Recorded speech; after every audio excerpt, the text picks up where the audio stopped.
Right, I just want to talk about a steering lock. You probably have to grind yours off, like everyone does, and that should sit on there like that. And you have to grind down through there to get the lock bolt off. If you grind through the bolt like that, you can then get a screwdriver in to get the rest of the bolt out.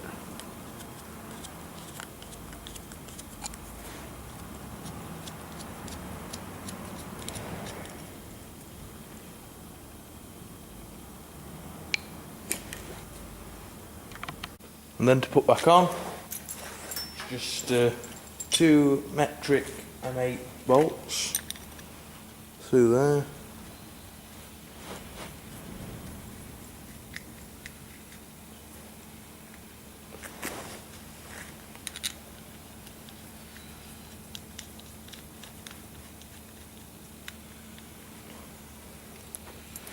Good as new. I should also point out you can no longer buy proper series 3 ignition switches with the choke or engine cutout switch.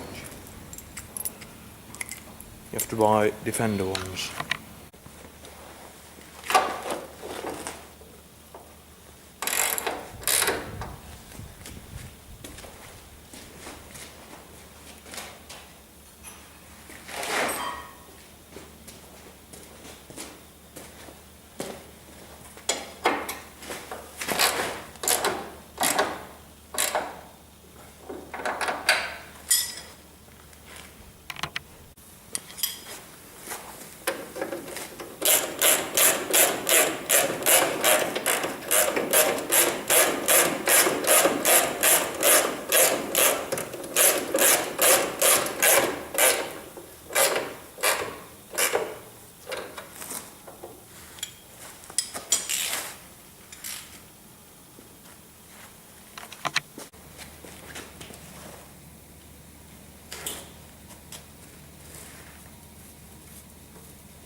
on the side of the bulkhead painted. It's got the bulkhead painted now. It'll have another coat one day. I've not painted all of the inside because I didn't see it was necessary to paint pieces like this section here that doesn't really rust out much.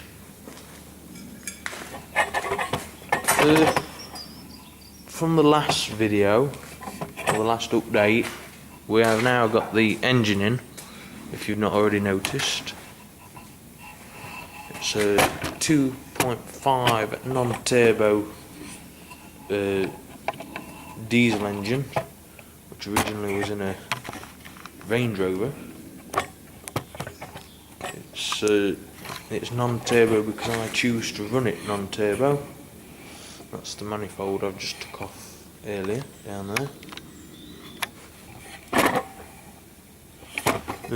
That engine was running fine, but I'm just going to take the cylinder head off to see what's going off, if anything.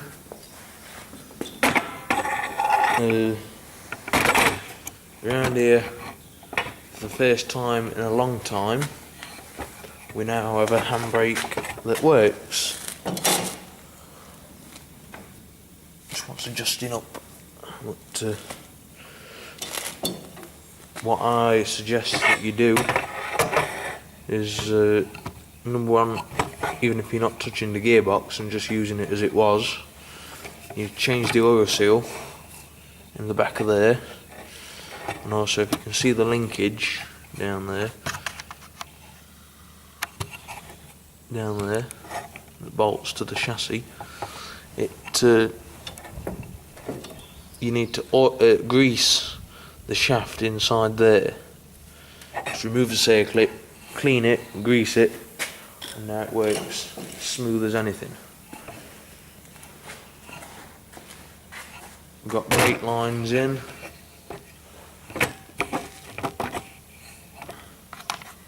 That nut wants tightening up. You mustn't forget that. Brake lines.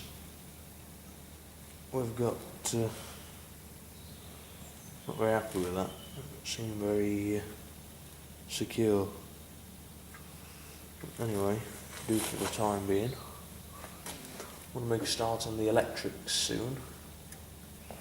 I need to recover a clip that goes on there to clip all the wires into place. I need to go and retrieve one from another vehicle. But yeah, I've got a new steering damper to go on.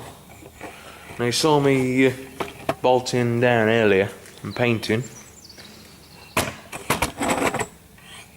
It's important that when you're doing anything on one of these, you must put copper grease on the nuts. You must use copper grease on the nuts. I don't know if I've mentioned that before, but copper grease is heat resistant, and it's this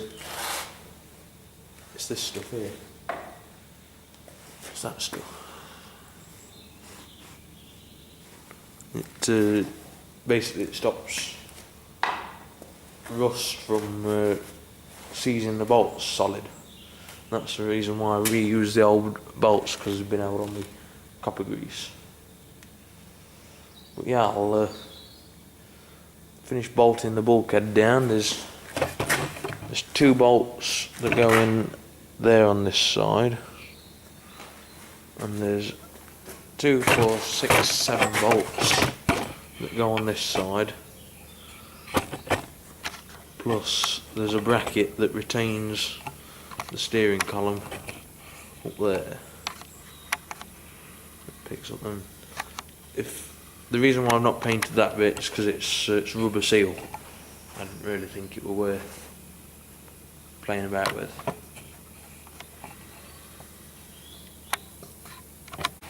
Just forgot to mention that when I tacked that up, everything was in place, which you may remember from earlier. The old bulkhead was fitted on the chassis without the engine in.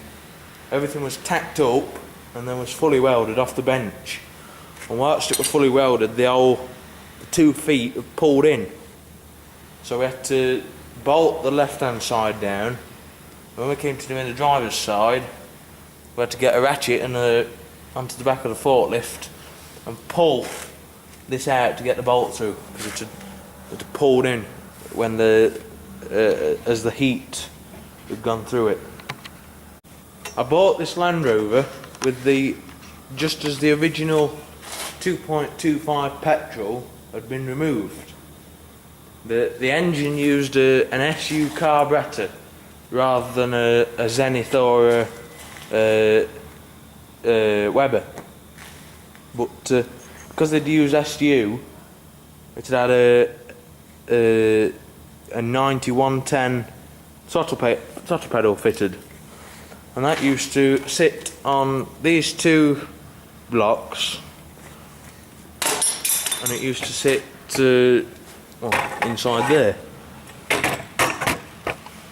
where it used to sit better here. Look, there's 2 of the holes, and then you've got the original 2 holes for the series bracket, and I'm using a series setup which uses a mechanical linkage, so I've had to put that in first while the bulkhead wasn't in position. So yeah. Now, if you remember earlier from the earlier videos, and I've mentioned that whenever I turned the steering wheel, everything in this area here moved. Well, it's got a couple of bolts and it's not fully bolted down. I've got the bolts on the clamp up there. I've got them bolts all bolted down, and now when I turn the wheel, it's really positive, and it's actually turning the wheels, not turning not moving everything else. Yeah. So my next job, I'm going to put the wiring loom in. What's my problem? There's a problem here somewhere. Can't remember. But anyway, next job, I'm putting the wiring loom in, and that wiring loom is from a 1972 short wheelbase, and I removed it myself, and obviously the guy who breaks them, he didn't charge me anything for it, because I've gone to the trouble of getting every wire off, because he'd just cut them, you see. It took me 2 or 3 nights, I think, to get it out. It's 2 hour in, 2 hour per night, you know. Oh no, I can't remember now anyway. But this is what it's replacing. That's what we're replacing. Now, if you look how many red wires there are, and how many snap connectors and whatever have been added into it, especially around the switches, and then compare that to this one that's all original colours apart from that blue that you can see down there. That's because I put that one in, because I checked. That's the choke warning light one, that one. You can tell that because blue and white is your cold start warning light. There you go. So first stage here is obviously you might be using a brand new one, but it's no different. It's just going to come in a great big bundle. You can tell the back wiring loom, which is already in, because it's really long, and it's got one multi-block connector at the end. Right? I'm hoping this helps you. So first things first, we need to work out what's what.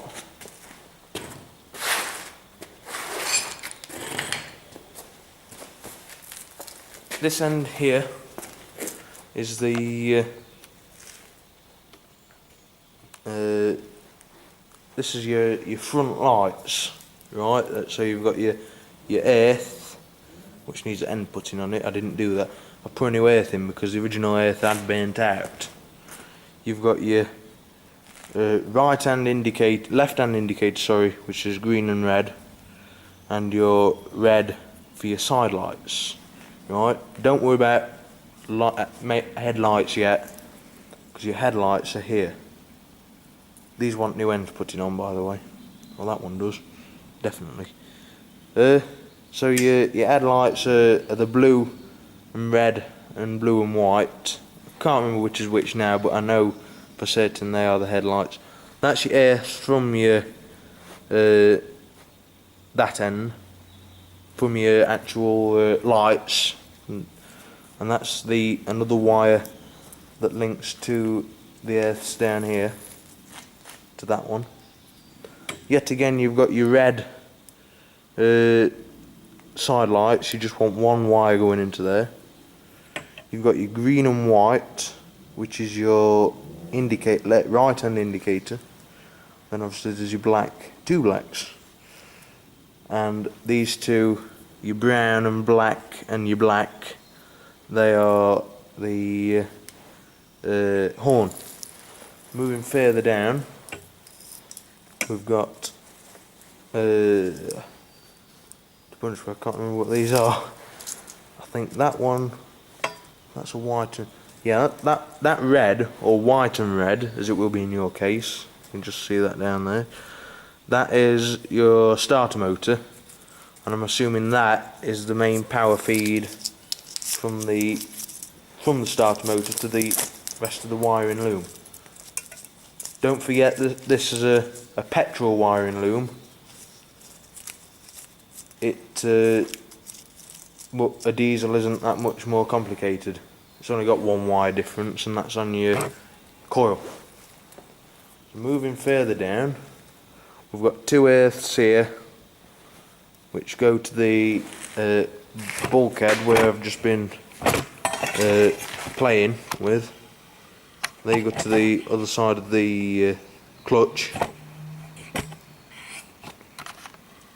Then we've got, as we move up, we have got, this is the rubber where the rubber grommet where it goes into the cab. We've got a green and a, yeah, they are your brake lights. They should be green and purple. Then we move further up, we have a small wire, which you'll find is your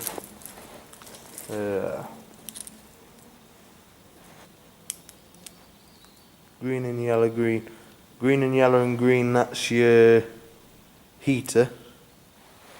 Then you've got a bundle of 3 wires with a dangly bit. That's to your wiper motor. So you've got to visualise that's going across the bulkhead, or yeah, whichever, whether it's left hand drive or right hand drive. These 2 wires with 2 ends, that there for your water temperature and fuel. Right, blue and white is your main beam. That is the warning light for the main beam. Yeah, with the earth. I think I'll leave that for now. Obviously a multi-block connector goes to your indicators. But I'll leave this for now, and we'll go and get it fitted. It's a good idea to replace your indicator still. They're not expensive.